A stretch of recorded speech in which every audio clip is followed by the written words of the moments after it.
Okay. Uh, there are designers who create games, then there are designers who define eras. And then, in a category entirely of his own, there is Reiner Knizia. He has a doctorate in mathematics from the University of Ulm, a Master of Science from Syracuse University, and a former career managing a multi-billion euro mortgage company. But he has 700 published games too, spanning 4 decades. Dr. Knizia isn't merely prolific, he's a phenomenon that defies explanation, in my opinion. His name has become synonymous with elegant design, mathematical precision, and that rare alchemy that transforms cardboard and wooden cubes into unforgettable experiences. And the man itself is here with us this evening in this podcast, and I welcome Reiner Knizia. It's a pleasure to meet you. Well, Riccardo, thank you very much for this overwhelming introduction. Now I need to live up to it in the interview, but I very much look forward to this hour. Okay. I have to confess something. I was very nervous preparing for this interview. But you are so kind, so I think all the things will fall in their places. I also have to make a confession. Yes. I believe when you arranged the interview with my colleague, you also indicated some questions or some directions where you want to go. I have not looked at these questions, so maybe I don't know that I should be nervous when the Spanish Inquisition starts. But I say that right in front. So I am prepared for 40 years now for this interview, but I'm not prepared for any specific questions. And I think that keeps it more lively. And I ask for forgiveness if there's a question where I have not got the perfect answer, but that's part of life and that's part of designing. It will be a beautiful podcast, a beautiful interview anyway. Dr. Knizia, before we dive into the deeper aspects of your work, I'd love to start with something personal. After designing over, I think, 600 games across more than 30 years, do you still feel excitement when you sit down at the table to play test a new prototype? Does that initial spark still exist? Yes, absolutely. This is what keeps me going. This is what I love to do. This is, so to speak, my life. And when I design, either by doing the initial concepts or when I then playtest with lots of friends and experts around the table, this is what energizes me. This is where the heart opens. So I can do that all day and night. But of course, there are other things one has to do in life, and I do them as well. You've lived in England since 1993, but you were born and raised in Germany in a small town called, if I read well, Illertissen. Yes, Iller is a river, and Illertissen is the border between Baden-Württemberg and Bavaria, but it's southern Germany. Bavaria, okay. How did growing up in that environment shape your relationship with games? I think it's more the time in which I grew up, because this was pre-internet. This was pre-digital games, pre-digital opportunities. There were, during my school time, programmable pocket calculators, but nothing else. When I went to university, this was when the first computer at university for teaching arrived. So I was the first one to take a computer science class in the first year of studies. But so growing up in this relatively small town, didn't have much access to games. The only shop in Illertissen at that time who sold games was the barber. The barber had one shelf of games, and I was a frequent visitor, even though I had long hair. But this was my source, and that also, and that's important, led me to designing my own games, because I couldn't find enough games, maybe also didn't have enough pocket money, and I wanted to play. So whenever I saw a theme which fascinated me, merely for playing with friends, I designed my own games. Okay. One last question before we go deeper. You made the remarkable decision in 1997 to leave a prestigious position in banking to design games full-time. Many people dream of turning their passion into their profession, but never take the leap as you did. What gave you the courage to walk away? And I am one of them. What gave you the courage to walk away from financial security for cardboard and dice? You only have one life. And whatever I did in life, I very much enjoyed. When I was at university and when I taught and researched at university, I loved it. When I went into IT and in banking, I loved it. I am the person who likes to do one thing wholeheartedly, as you can see from my gaming career. And so eventually it became clear to me towards the end of the 90s, middle of the 90s, that I cannot go for both careers. So I took a very long and deliberate decision. It went over several months, what I should do, because I realized that I had done games and quite successfully, and I had done my job as leading the company. And I realized if I want to move further in either of these, I have to give up the other one. If I wanted to really become a top manager for one of the very big companies, I would not have time to dedicate myself fully to the games. And on the other hand, if I go for the games and want to build them up, I cannot do the top management job as a part-time job. So I took the leap, but it wasn't such a risky leap because I had already established myself in the gaming industry a bit. I had my experiences there. I won the first German game prize with modern art. And on the year I jumped, also Euphrates and Tigers, or Tigers and Euphrates, won the German game prize. So some doors opened and I had my contracts with some licenses and I knew how the business worked. And so it wasn't a big risk-taking, but it was a big decision for where to go on with my life. I imagine. Okay, now let's go deeper. Dr. Knizia, you hold a doctorate in mathematics from the University of Ulm. Can you reveal the mathematical formula or specific quantitative principle you systematically apply when designing a perfect auction? A perfect auction, okay. Okay. How do I say this? If there is an answer. I like a quote from Paul Watzlawick. He is a psychologist from Austria. He writes very good books. And one of his statements is, if all you have is a hammer, then soon everything in the world will look like a nail.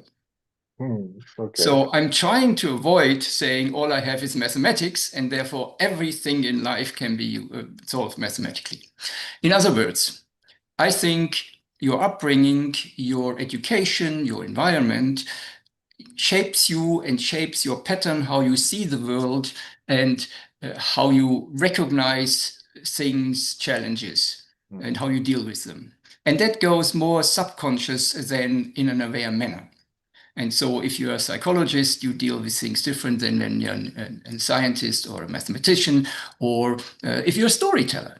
And so when I design games, I do not take out a secret formula and calculate a game. You cannot, with whatever much experience I have and other people have, you cannot sit down in an abstract and theoretical manner and calculate a perfect game and then there it is. No, it is intuition, it is fantasy, and it is really finding always a new angle to create a game and give it something specific. So game design, this is a long answer, sorry. Game design is not a science. Game design is an art. It's a beautiful answer. I'm trying to find new entry points. So there is no formula. There is no perception that I can calculate it. You cannot calculate fun, and gameplay is about fun. Now, specifically, you said auction, perfect auction. You mentioned modern art, I think, or I mentioned it. You see, what I want to create when I do an auction game, or RA, then I want to create a situation which solves two obstacles. The first one is that not one player who just loves to win every auction overspends and ruins himself during the game, but takes the fun out of the game for everybody else because they're no longer part of the game. But that can be done by limited resources and by various matters. And the second thing is also that you cannot directly calculate the price of the auctioned good. Otherwise, it's just a matter of mathematics, and that's no fun. It's a matter of not being clear and being uncertain and risky what the future will bring for that investment. So, two brief examples, which we mentioned: modern art. In modern art, you're not just buying pieces of art. You are also selling the pieces of art, but while making money with selling, you're also making money with your collection. But the value of the collection depends not on the individual masterpiece, but on how many of these masterpieces are out there in the market during that period. And therefore, you might have the most valuable, perceived valuable picture, but if there are no other pictures of that artist, the picture will in the end not bring you many benefits. And if you have just mere side products of the artist, but the artist is very, very much in demand, then you will be great. So it's not linear. It depends on how the whole game develops, and everybody can influence in one direction, the other direction, and that makes the game. And then there is the auction, how you get the artwork, but it's almost not so relevant because everything else is the influence. In Ra, I'm very proud of Ra, because in Ra, you have a wonderful game. You have an auction where you do not just buy valuable tiles to build up your Egyptian civilization, but you have only a few tokens which you can bid over the three kingdoms, early, middle, and late kingdom in Egypt. But whenever you buy or you auction, you win the auction, you put your auction tile, the sun tile, sun god, into the middle. And this will be auctioned with the next set of tiles. So you're not only getting for yourself valuable civilization tiles, but you're also getting for yourself big or low power for the next auctions. And that, again, is not linear. What do I do? Sometimes people just call the auction without even being a civilization tile there because they get the most powerful auction tile and they invest in the future. So this, for me, is the relatively simple but nevertheless non-linear and quite integrated and integrate situation, how the players themselves influence the situation more than the game rules actually give you what to do. That is where the fun really is, when are the players who influence the entire playing of the game. Okay. I read that you use a very structured method for playtesting with specific objectives for each session. Can you confirm that, and can you talk about that?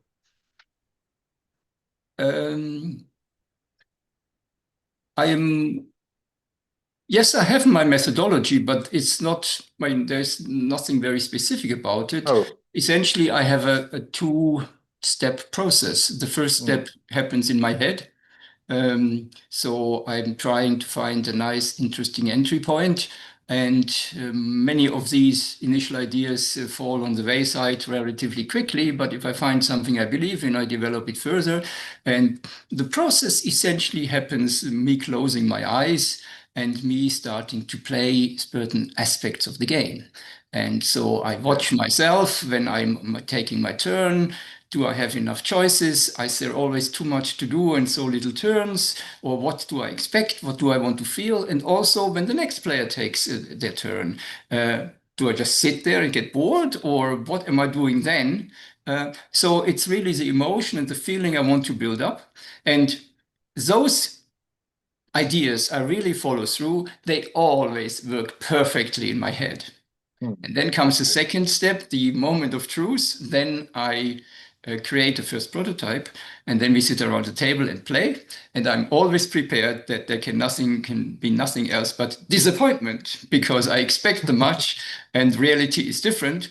But that's the normal process. This is not failure. This is just simply how the design process works. Sometimes the game will then stop because I realize I was on the wrong path.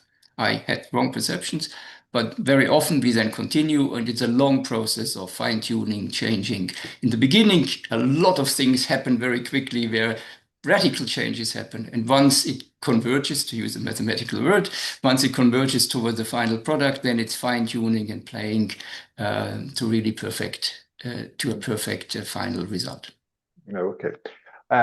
You're I think, the world's most prolific designer.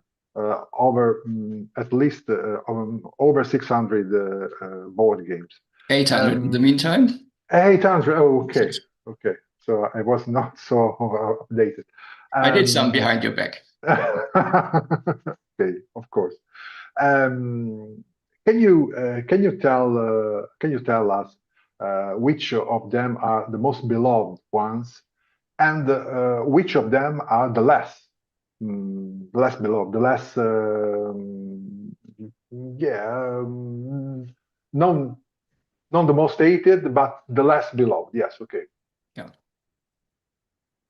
Well, the first thing I should say is that, of course, I have created many more than 800 games.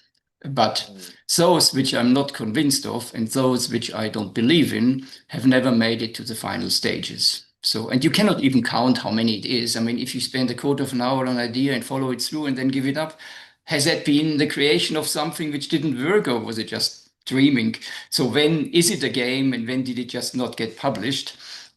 But I think I'm my strongest own critic. So I will only give a game out to the publishers if I'm really convinced that that game works well and has its own character. And of course, games are for different target groups. Not every game is for everybody. So if you open all the 800 games, you will be disappointed about some, and you will be hilariously, hopefully enthusiastic about some others. But it's probably, or hopefully not the game, it's you.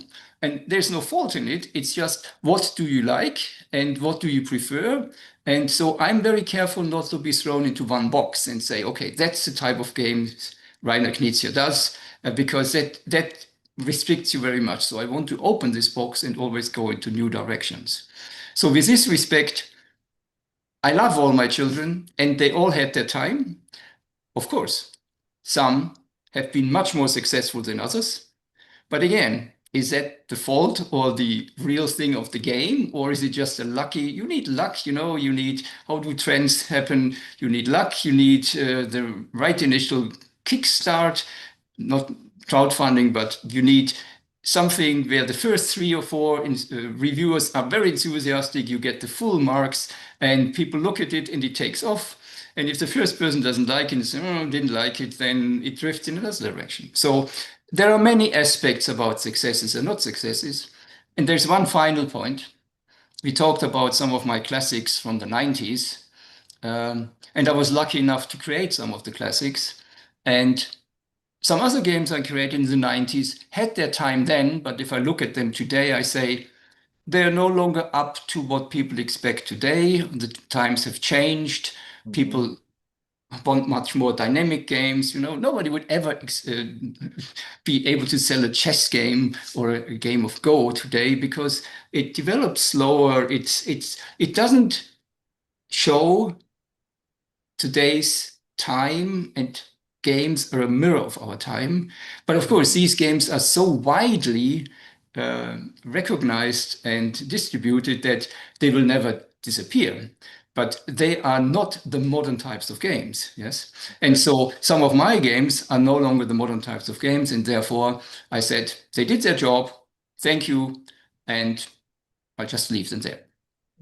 But which of those games you have more fun designing them? I only design games which are fun for me. I never urge Oh, okay. myself to Okay, to okay. to do something, even if the publishers come to me and ask, "Can you do a game for a certain topic, for a certain license, for a character license?" And if I would we, very seriously look at it and say, "Does that gel with me? Can I do something?" If I feel uncomfortable, I will say no. There's no point. If you have to force yourself, if you think I want to do this but I can't because it doesn't feel like it, then you're not doing a good job. Yes, but I like challenges. I mean, one of the challenges was The Lord of the Rings.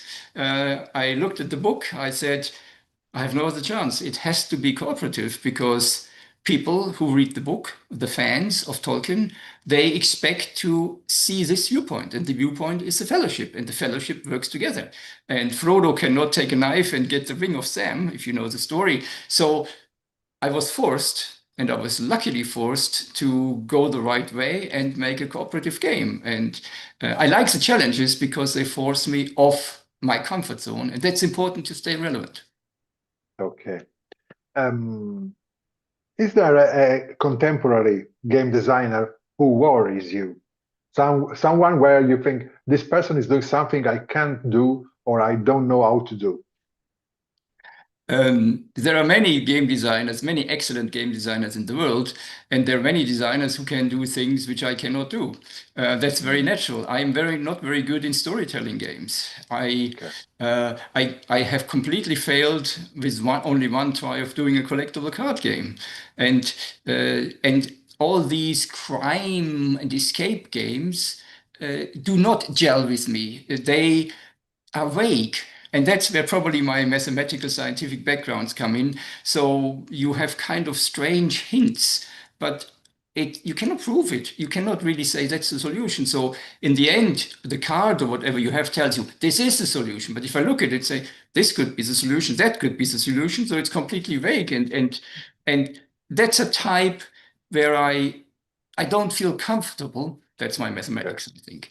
Yeah. So I'm accepting, and I'm very happily accepting that other designers do other things, because if there were only Knizia games in the world would be a very poor world. Not that my games are bad, but the variety of the different designs in such a artistic environment is very important.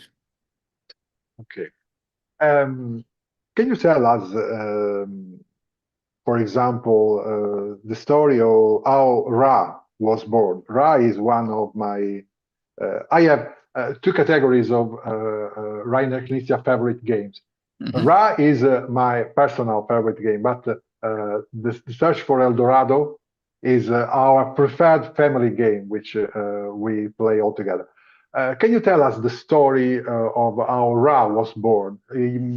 The complete process from initial idea to publication, because we are very interested in that type of process. That is actually quite an interesting story. It was the first game I designed when I became a full-time professional game designer.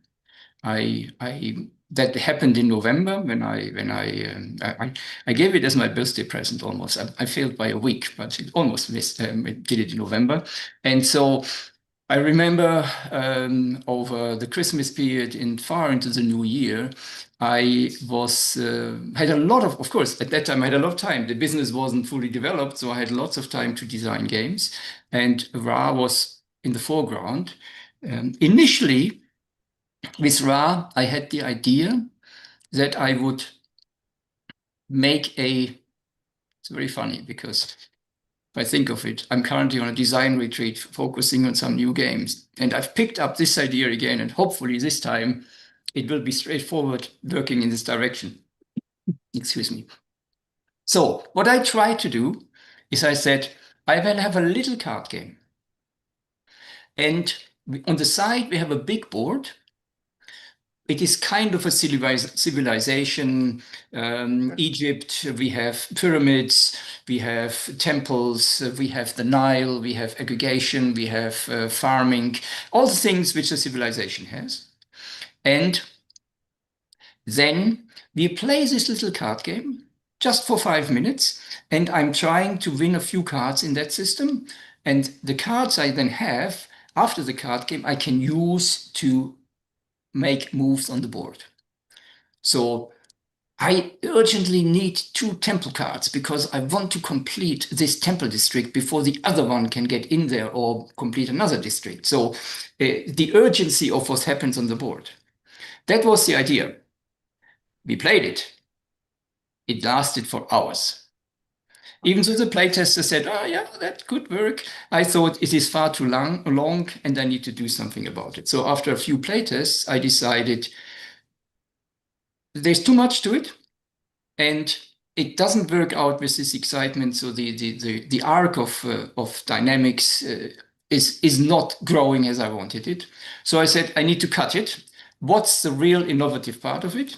And it wasn't the board, it was the card game.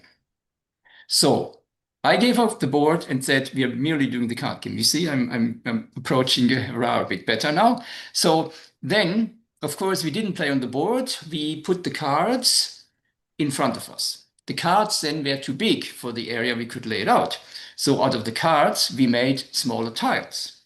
The tiles then came from a bag, and then we changed the distribution mechanism a little bit and put some of the cards, which then became the auction mechanism, put the cards in the center, and therefore we needed a small board to lay it out. So essentially we went a whole circle around it and became, in the end, to the conviction that we want to concentrate on the card game, which became a tile game and with a little board in the middle, but the board had completely changed. It was just an order board, and you built the civilization in front of you. So for me, that's an interesting story because, you know, I always call my games my children.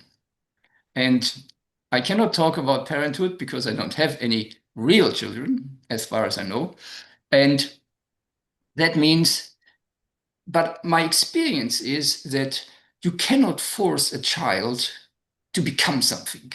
You can look at the child and you can promote and mentor the child and help it grow in its direction, what its potential and its interest.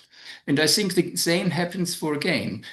I don't need to force Ra into a big board game. I tried to do it, and it turned out that it wants to be a tile game with an auction process. So why should I make it even harder for me?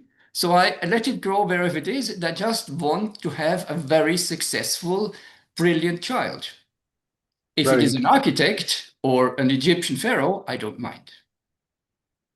Very interesting and beautiful as explanation. In your opinion, where is game design heading in the next 10 years, in the next years? And is there something that worries you about this direction? The first answer is I don't know. Whenever I was, or sometimes when I was asked about big developments, I was entirely and utterly wrong. My biggest wrong ever was when Richard Garfield showed me Magic the Gathering before it was published, and I told him this is not going to work. This is too complex. Forget it. So we are very glad that he didn't listen to me, but it just shows that it's very difficult to judge where things fly and you need a bit of luck. But of course, in English, it says you make your own luck. And that means you need to do everything you can. And then you hope for the little bit of extra giving from the universe. Now, where do we go? I think one of the most relevant statements here is that our games are really a mirror of our times. I've said that before. That means people live their lives and they want to find those things which are relevant and attractive to them in their lives. They want to find in the games.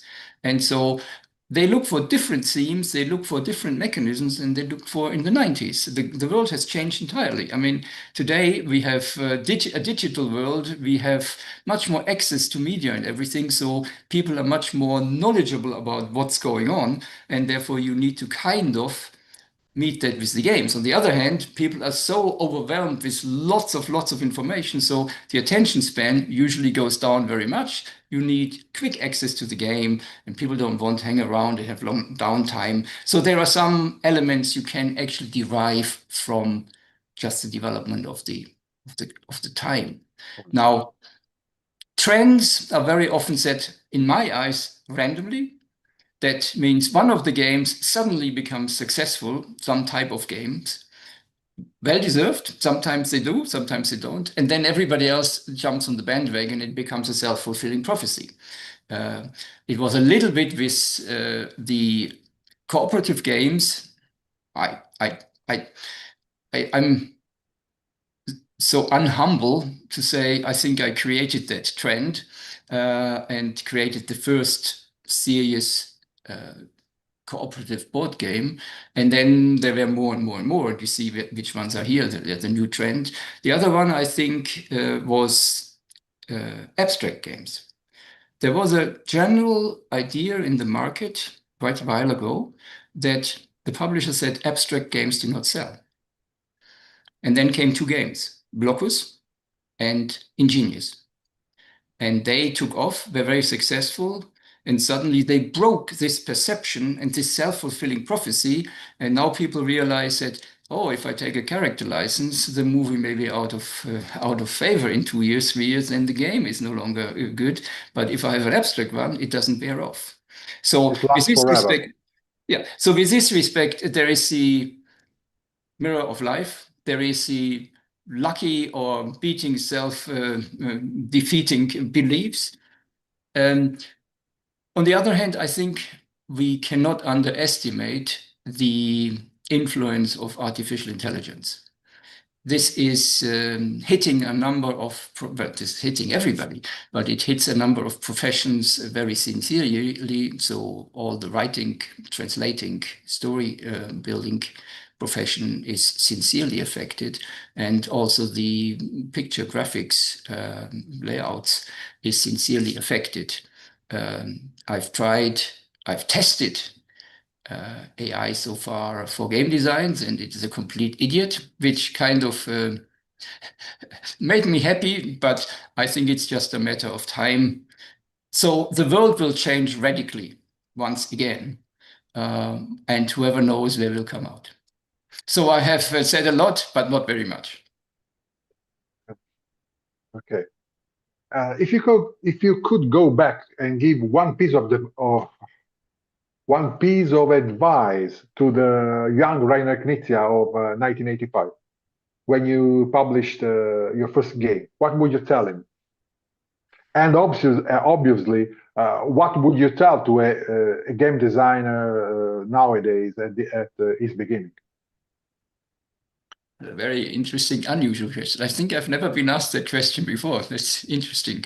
A long time ago, I read a book which was a fictional writing of advice from the father to his son. He said, "My son, this is my experience. I want to pass them on to you in your life." I found that extremely exciting. I mean, it wasn't a real situation, but it was a very nice positioning of the book. So what would I advise me?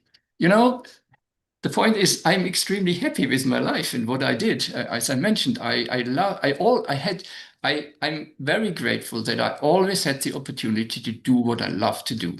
I never really had to work because I always wanted to do it, and then it doesn't feel like work. It is mathematics, sciences, it is banking, IT, and it's now games. So you would say, go on, go on, go on. But I think one thing I learned in my early career, I went into IT in banking.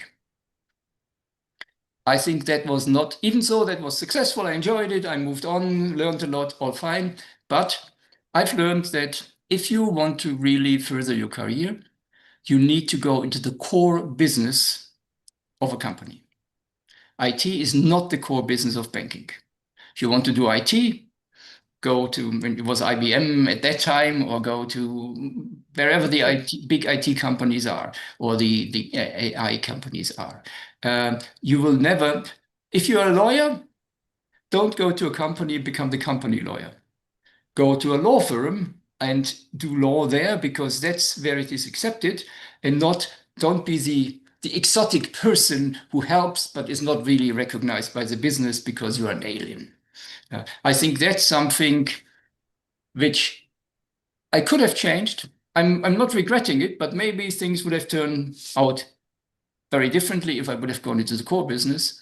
Anyway, I changed relatively quickly, as you say. I went then into the corporate planning side and in the mortgage side, and mortgage is, of course, a very strong act of banking. So this was your other question, what would I recommend new designers? I was lucky enough to get that intuitively right. I don't think it was an aware decision. Maybe it was a practical out of necessity. When I started, I made contact to small publishers. My first game, I had several games published at the same time, my first games. One of the first games was with Hans im Glück. Hans im Glück is a big publishing house now, very well known. I remember that I met the owner of Hans im Glück very early in the 90s when I started in Nuremberg on the Toy Fair. He didn't even have a booth. He just had a little presentation table in the hall, not in the hall, in the hallway, so where you go into the big halls. So he was outside in the entrance area. And I made contact to him because we both lived in Munich at that time. And he was small and I was small and completely unknown.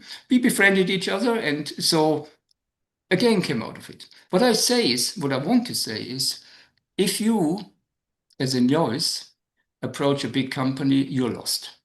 You will lose all control and you will not learn anything. And your chances to get in there is very, very small. If you talk to a small publisher, then you can talk eye to eye on the same level. They will take you much more serious and you'll have the opportunity to learn. And also, if the small publisher doesn't want the game, he will tell you detailed why he thinks he doesn't want to do the game. If he doesn't want to do the game, then he's a small publisher. He cannot afford a flop. He will then put his heart into it, and you can grow with the publisher. And I think that's very important. So don't take 5 leaps at one time, one step after another. Stay in your realm, grow with it. Learn. Don't try to do the first biggest world success with the biggest game company in the world as your first game. You may be lucky, but you need a lot of luck. It's a very interesting answer. Is there the one game you must still design? Your impossible project?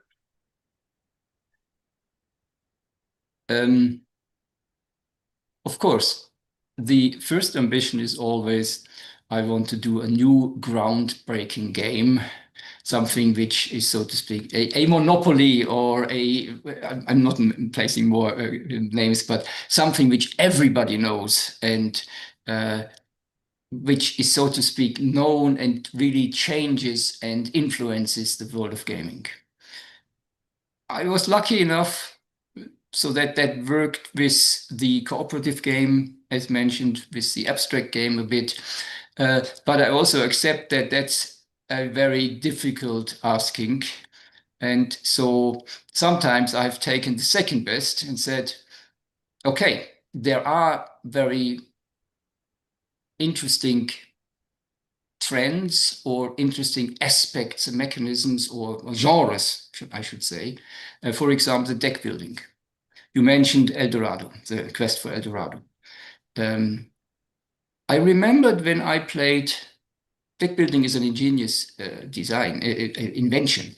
Like is the collectible card game. You would never believe that there can still be something radically new invented with cards, but you can. And there are more things out there, we just don't know them. But when I played Dominion for the first time, I had my problems it's a brilliant design. I had my problems getting into it. I felt it's an abstract mechanism I'm building up there, and I had difficulties understanding and realizing, even as an expert player. So I said to myself, much later, can I not open this genre to a wider public, because kind of this very modern and very much liked deck building genre was more for the insiders, but not really open. So I said, I want to do that. And my idea was then to make it much more transparent, just to give you the thought process as an example. More transparent what I'm actually doing with deck building. I assume people know what a deck building is, but maybe I should say a sentence. In deck building, you have a card deck, your own, which you play, but what you do is during play, you try to get new cards into the deck to make it stronger, but also to throw other cards out of the deck. And with this, you build an engine which allows you to earn, generate more and more and more resources to get more and more cards and to overwhelm the others. Not the best definition, but I think it will do. So what I said is I make this more transparent and visualize it more. So I introduced a very flexible board, right? I introduced a board and a race. So it's a race. I know I want to get to El Dorado first. That's very clear. Can we communicate it in one sentence? The next thing is I use the cards to move along the board. So I start in the jungle. I need a machete. I need this and this and that to get on in the jungle. But I see, because I see the board, it's different every time. That's important because you need the flexibility in a deck building game. Otherwise, you build your deck every time the same. So I see there's a river. So I know I need to get a boat. Standing in front of the river and taking the machete, hitting the river doesn't help me. So I need to get a boat. That makes very clear that I want other cards in my game, in my deck. I have successfully covered and crossed the river. Now comes the desert. I'm walking along the desert with my deck, and I'm still carrying the ship through the desert. And every time the ship comes up, it's useless. So it motivates very clearly that I want to get the ship out of my deck. And so I want to get all the right cards at the right time, which I need for the next stage of the terrain. And this really visualizes what you want to do with your deck. You want to keep it small because otherwise you can't get all the ships out of your, or the boats out of your deck. But you want to still be powerful enough so then you get the new stuff in. And then, of course, you also have the opportunity, do I take this shortcut, but it's difficult over the mountains, or do I go the longer path? What cards do I have? What can I get? And so there's a lot of flexibility in there. But this was a long explanation. But the essence of it is, if I'm looking at the genre, at least I try to make a contribution. I cannot give, of course, I cannot invent all the genres. I mean, but I think there is a lot of opportunities to open genres. For example, the deck building site for El Dorado, and something must have gone wrong with right with El Dorado. It won 7 National Game of the Year's awards. That's, with this respect, my most successful game. I did the same, just as a short sentence, with legacy games. Initially, I didn't know why do people have legacy games? Why do they want to tear up a card? Legacy games means you are changing the game for good. You're throwing things out and you're gluing other stuff on there, sticking stuff on there. And again, with my city, I'm tried to get people in there with a 15 minutes game, which develops, and you develop your city over many rounds, and everybody's city goes in a different direction. So that was another game in our families that goes very well. My City. It's a beautiful game. So with this respect, to come back to your answer, to your question, there are still many dreams to make great games. That's my ambition. But I'm not forcing myself into one direction. You know, when there's a new child, I don't force it to become the greatest architect in the world. I want the child to become the greatest of something, but the something I let go. So therefore, I'm not putting myself under pressure, as I explained before. So there's not the one thing I need to do and I fail to do, and it will be an unfulfilled calling until the end of my life. No, it's just, I take every opportunity the universe gives me to make a good game. Okay. Can you tell us what's cooking in the pot nowadays? Can you give us some preview of our future projects or the most recent project? Yeah. In a way, I have to disappoint you. I'm currently on a design retreat, as I said. So I give myself the luxury because I have wonderful, very professional, excellent colleagues who do all their own part in our little group. So one lady does all the licensing, talks to the publishers. The other one does the back office side. I think you arranged the meeting, the interview with Michelle. Michelle, yes. Yeah, and Very kind. so we have all our little roles, and therefore I have now got more the luxury that I can really take myself out of the operational business and fully concentrate for 2 weeks every quarter on design. So I'm going away. Now everything got dark, but I'm a little bit in the mountains in south of Munich, and I am then fully concentrating on game projects. That means then I can try to think of more groundbreaking things, and then I can also try to put the finishing touches on those games which I think we have finished testing into completion, but now they need the final prototype to go to the publishers. Now, I haven't answered your question, of course. It always takes two for me. It takes us to design the games, and it takes a publisher to market, publish, produce the game. I'm not a publisher, and I do not want to become a publisher. I try to do what I do best, and that's design games, I believe. So we always need a publisher, and part of marketing and sales is, of course, to announce new games. So therefore, I will not, I hope that I wish that they don't interfere too much with my designs. Of course, it's a cooperation and they also have the experience. And I try to not interfere with their marketing strategies. With this respect, anything which I do anew is secret. There have been 2 announcements very recently. One is we will have a Rebirth 2.